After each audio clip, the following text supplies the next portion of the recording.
because whenever I make a video, I tend to hold myself more to that, because it's like, dude, you already put that on the internet that you were gonna be fasting. Look, you still fat? No, okay, that was too much.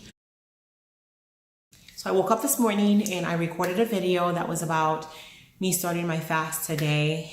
Technically, I've been trying to start my fast since the 15th of October, and it just hasn't been working.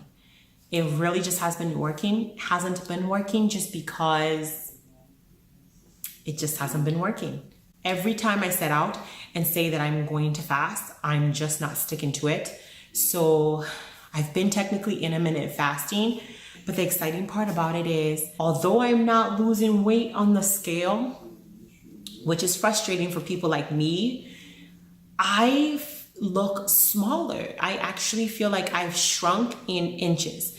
And I don't like shrinking in inches so much, because I feel like the scale has always been my measurement that works for me. But now I'm looking at the scale and it's like not moving and stuff. And I feel like it's just not moving. But then I look in the mirror and I'm like, I look thinner. So I think what I'm going to start doing is actually using a measuring tape and measuring myself, because that's just going to be an easier gauge for me. That way I'm not like, oh my God. But I have been doing intermittent fasting. Usually when I'm intermittent fasting, I am technically doing anywhere from 18 hours to 20-hour fast. So my eating window is usually between 4 hours and 6 hours. I am not consistent. I can't sit here and lie to you guys and be like, oh my God, I'm so consistent or whatever. I do it religiously. I don't. Lately, it's just been really hard to get back into my routine.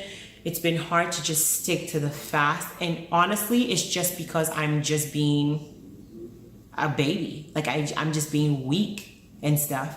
And I just need to make up my mind. Like I'll say it in the morning and be like, I am fasting. And by noon, I'm pigging out. And I'm not sure what it is. And I really just need to get a handle over it. How I like to intermittent fast is I like to do it dry.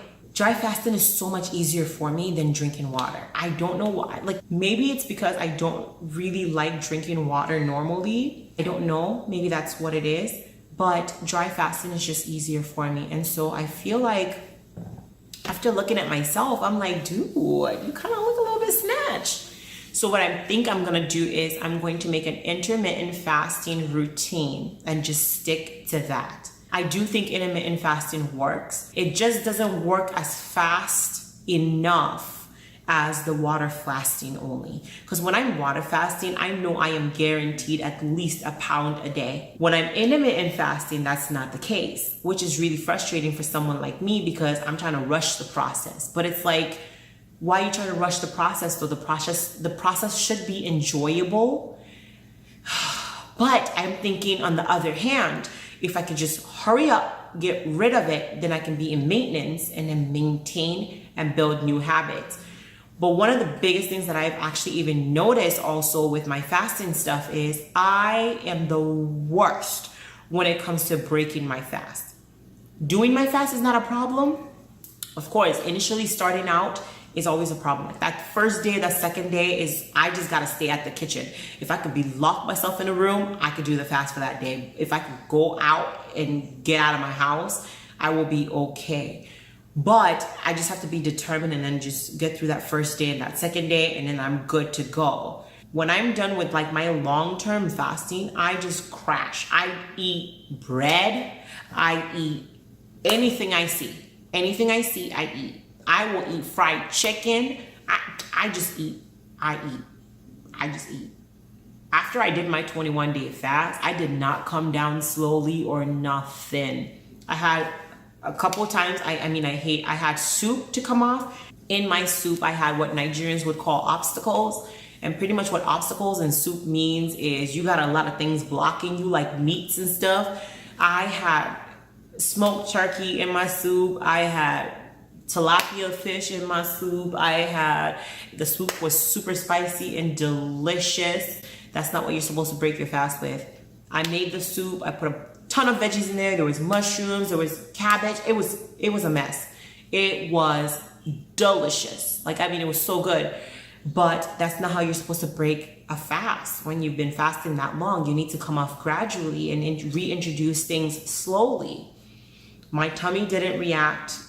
I didn't have to go to the bathroom like everybody's been saying in the videos and stuff like that. I don't know if I just have like a really super hardcore system.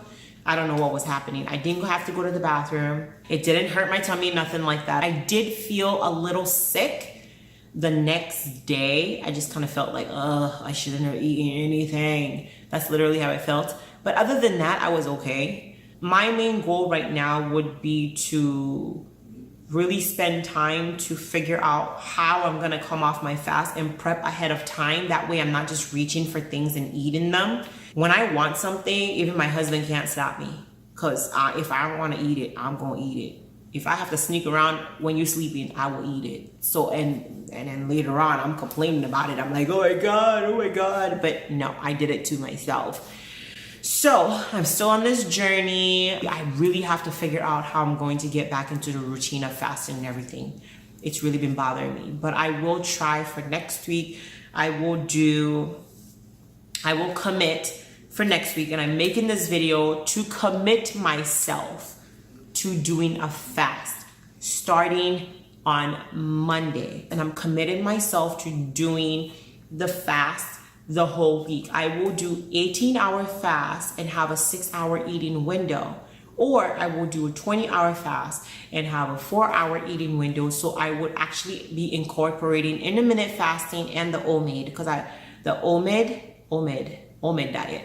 So I will only be eating once a day. I want to stick to keto for those 7 days to see how that goes. I want to set a goal for myself to be more consistent in the things that I do, because I feel like if I'm consistent, I will be seeing results. I just need to stick to one thing and see it through.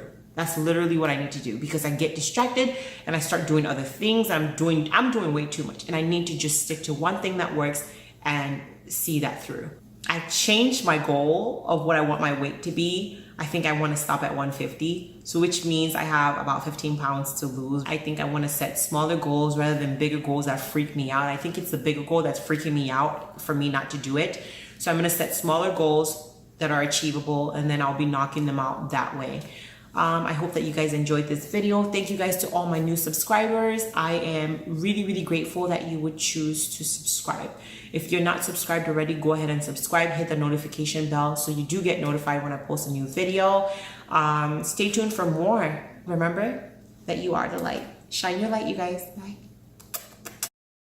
Everybody will tell me, they're like, no, you're really skinny or whatever stuff. And I'm like, I'm not seeing what you guys see. And so I'm deliberately now trying to see what everybody else sees, because if everybody else is seeing it and I don't see it, then the problem is probably me. And today I've really been mindful, and I'm like, dude, you're not big. What's your problem? Like, it's just weird how like you could talk to yourself so badly on the inside and get yourself in a place where you just don't feel good enough or anything like that. And it's really not true. It's just you telling that to yourself. If you're hearing a lot of people around you say something, if it's unanimous, probability is you're the wrong person. You know, like, for example, you know, those people that always complain about friends, and like they say stuff like, everybody hates me, everybody hates me, everybody hates me. Boo-boo, if everybody hates you, the common denominator there is you.